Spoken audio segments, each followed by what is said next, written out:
Happy birthday to you. How old are you? No, I'm not asking about your chronological age. I'm asking how old are you actually inside your body. Find out more in this video as we will talk about how to measure our body's actual age.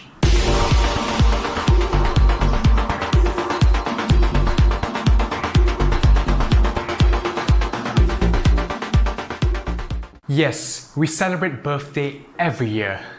You may be 20, 30, 40 or even 50 this year. But is that what your body actually is? Today, we will talk about how to measure your biological age, or in other words, physiological age. The concept of biological age has been used more and more frequently in today's research of aging. Several approaches to biological aging has been utilized. They range from the simplest body analysis to a very detailed measurements of different physical capabilities to biological traits. For example, physiological cartography and the 18 markers of Duke University. While some are real scientific revolutions that allow precise measurements and identifications of biomarkers that are specific to aging. For example, telomere lengths and DNA methylation levels.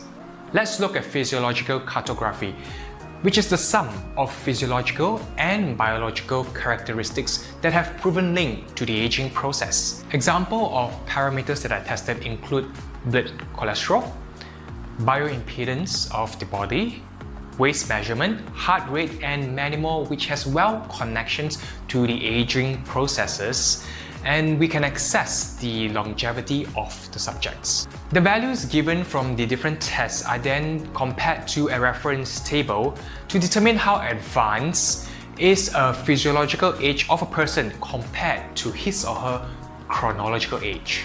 Now let's get a little bit geeky and talk about telomeres. What are they? At the ends of each chromosome are telomeres, like the plastic tips at the end of a shoelace. They act as end caps to protect our DNA.